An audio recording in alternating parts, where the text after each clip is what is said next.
Assalamualaikum warahmatullahi wabarakatuh. Perkenalkan, nama saya Indah Pertiwi dengan akhiran NIM 034, kelas A semester 2. Di sini saya akan membacakan resume hasil diskusi kelompok 3 dan 4. Langsung saja materi kelompok 3 yaitu hak dan kewajiban warga negara.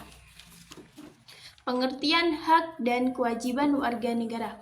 Hak adalah kuasa untuk menerima atau melakukan sesuatu yang semestinya diterima atau dilakukan melalui oleh pihak tertentu dan tidak dapat oleh pihak lain manapun juga, yang pada prinsipnya dapat dituntut secara paksa olehnya.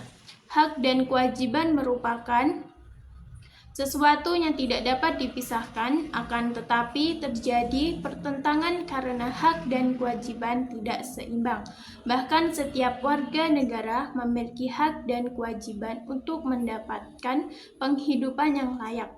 Tetapi pada kenyataannya banyak warga negara yang belum merasakan kesejahteraan dalam menjalani kehidupannya.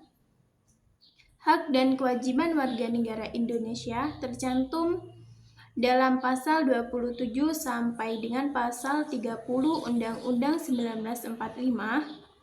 Hak warga negara Indonesia yaitu 1.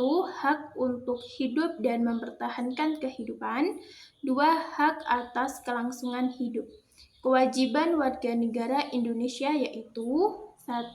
Wajib ikut serta dalam upaya pembelaan negara. 2. Wajib menghormati hak asasi manusia orang lain. Adapun pertanyaan dan jawaban. Nomor 1. Apakah hak atas pendidikan masih relevan jika pemerintah tidak mampu menyediakan pendidikan gratis dan berkualitas? Jawabannya, hak atas pendidikan tetap melekat dan menjadi kewajiban negara untuk memenuhinya secara progresif. Keterbatasan tidak membatalkan hak, tetapi mengharuskan negara untuk terus meningkatkan akses dan kualitas pendidikan. 2. Bagaimana melindungi hak warga negara yang rentan seperti perempuan dan anak-anak? Jawabannya, diperlukan tindakan yang komprehensif meliputi penyusunan dan penerapan hukum, sosialisasi, penegakan kapasitas aparat penegak hukum, serta memperdayaan korban. Langkah-langkah yang diperlukan: 1. Peraturan perundang-undangan dan penegakan hukum. Pengaturan yang sesuai, menyusun aturan dan melindungi hak-hak perempuan dan anak-anak. 2. Sosialisasi dan pendidikan, meningkatkan kesadaran seperti kampanye dan sosialisasi tentang pentingnya melindungi hak-hak perempuan dan anak-anak.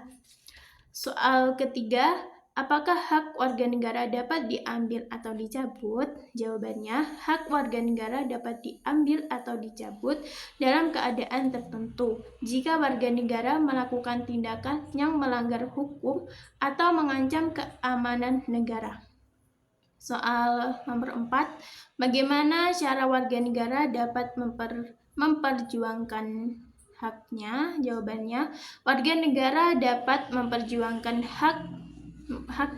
haknya melalui jalur hukum seperti mengajukan gugatan ke pengadilan atau meminta bantuan lembaga hak asasi manusia. Materi selanjutnya dari kelompok 4 dengan judul Penegakan Hukum yang Berkeadilan.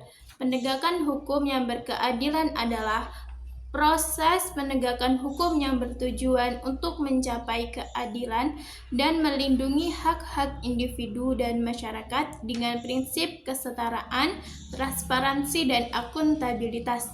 Tujuan penegakan hukum: menjamin ketertiban sosial, melindungi hak-hak warga negara dan negara, menegakkan keadilan dan kebenaran, prinsip keadilan dalam penegakan hukum, persamaan di depan hukum, objektivitas dan tidak memihak, transparansi dan akuntabilitas, tantangan dalam penegakan hukum, korupsi dan penyalahgunaan wewenang, ketimpangan sosial dan diskriminasi, intervensi politik atau kekuasaan, upaya mewujudkan penegakan hukum yang berkeadilan, reformasi lembaga hukum, penegakan hukum untuk masyarakat, meningkatkan integrasi aparat penegak hukum.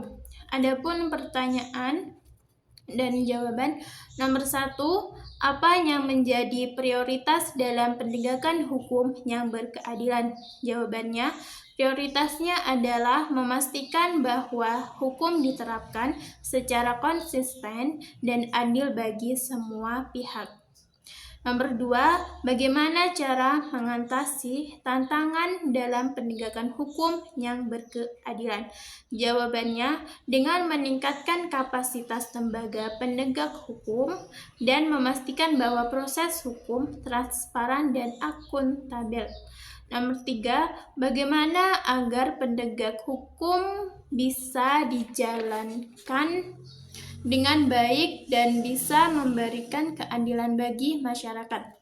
Penegak hukum dapat dijalankan dengan baik jika lembaga penegak hukum independen, transparan, konsisten, kompeten, dan melibatkan partisipasi masyarakat. Nomor 4, bagaimana cara meningkatkan kepercayaan masyarakat terhadap lembaga penegak hukum?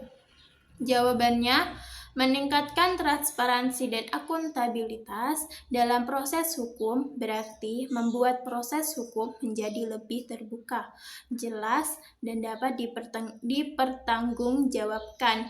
Sistem hukum dapat diakses dan dipahami oleh masyarakat luas.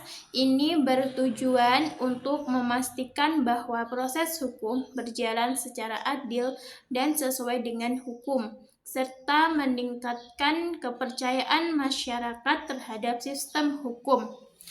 Itulah tadi pembacaan resume hasil diskusi kelompok 3 dan 4. Jika ada salah dan kata, saya mohon maaf.